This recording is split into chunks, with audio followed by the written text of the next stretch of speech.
J'ai fait un retour en équipe de France à 31 ans ou 32 ans. J'avais arrêté pendant quelques années pour partir jouer aux États-Unis. Quand je suis revenue, j'étais la seule joueuse de plus de 30 ans et les joueuses m'ont surnommée Lulu, de Lucie, le premier squelette retrouvé. Voilà la véritable histoire. J'ai commencé le basket à 5 ans. Je suis partie en centre de formation à Bourges à 15 ans, à l'INSEP à Paris à 16 ans.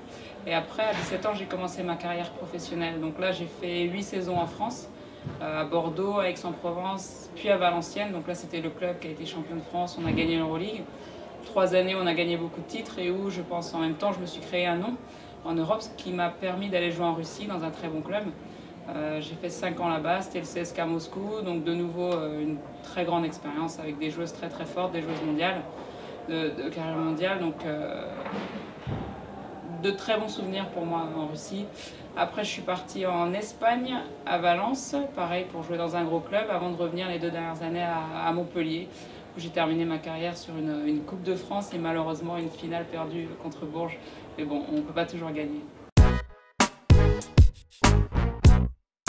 L'aventure s'est commencée quand on s'est qualifié, donc là on était déjà toutes surexcitées, contentes d'aller à Londres, jouer au JO, faire les Jeux Olympiques, voilà, être parmi les grandes stars. Et puis quand on est arrivé là-bas, on a commencé à jouer, à faire de grands matchs, à aller voir la finale du 100 mètres, à aller voir la natation, le hand, et c'est vrai que tous les jours on s'en mettait plein les yeux. Et on était sur notre nuage et puis ça nous a porté jusqu'à la finale. Avec des shoots de dernière seconde mis par Céline Dumerc, incroyable. Donc là, de plus, la France derrière nous, les supporters. Donc les Jeux Olympiques, moi je le résume souvent à de la magie. Pendant 15 jours, on a vécu quelque chose de magique et c'est ce qui nous a permis d'avoir cette médaille. Tous les titres sont différents, ils ont tous une saveur différente, mais pour moi, bien évidemment, le souvenir le plus important, c'est la médaille olympique. Parce que pour un athlète, les Jeux Olympiques, c'est quelque chose qui n'a rien à voir avec le reste. Là, c'est le monde entier, c'est tous les sports confondus. Donc la médaille, pour moi, restera jamais le souvenir le plus grand de ma carrière. C'est vrai que les sportifs de haut niveau, on a souvent une routine. On aime bien, bon, pour les basketteurs, on a la journée du match qui est très, très importante. C'est souvent un petit shooting le matin, donc on va faire des shoots. Le repas du midi, c'est très souvent des pâtes et du poulet. Il y a la sieste qui est pratiquement indispensable pour tous les joueurs et les joueuses de basket.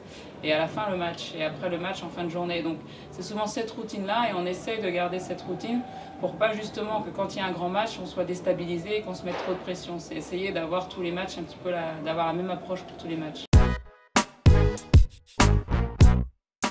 Oui, ça aurait pu justement être l'inverse, mais pour moi la taille était un atout puisque dès le début on m'a dit que j'y arriverais pas, souvent, je l'ai entendu, je suis trop petite.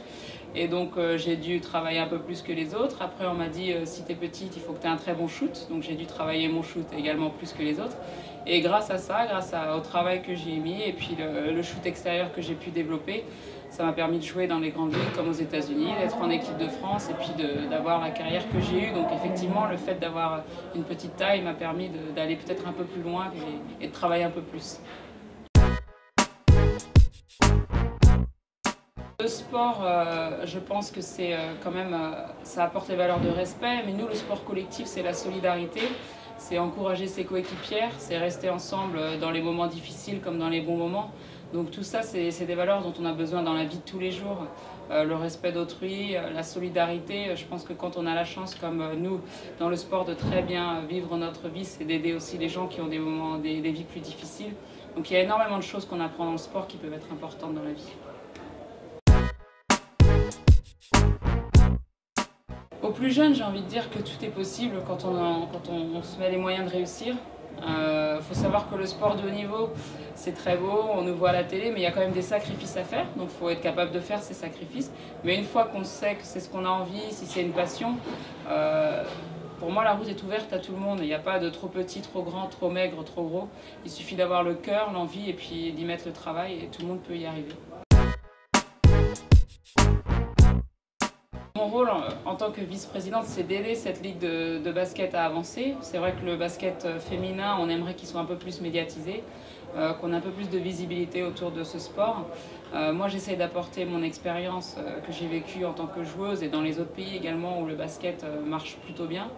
et puis apprendre, parce que pourquoi pas dans l'avenir être présidente de cette ligue féminine. Et j'ai beaucoup de choses à apprendre. Je suis vice-présidente, je travaille avec un président, Philippe Leniam, et puis une directrice aussi qui m'apprennent énormément. Donc voilà, c'est faire avancer ce sport. On a quand même une autorité qui est plus importante grâce aux Jeux Olympiques. Donc c'est justement se servir de tout ça pour que le basket féminin devienne un sport encore plus médiatisé. En fait, moi, ma passion, c'est le basket. Donc, je continue à être dans le basket avec le camp de basket que j'organise à Montpellier. Il y a la Ligue féminine et il y a également le club. Donc, ce qu'on peut me souhaiter, c'est de réussir, peu importe où, mais que le basket prenne un peu plus d'importance au niveau des médias et surtout le basket féminin.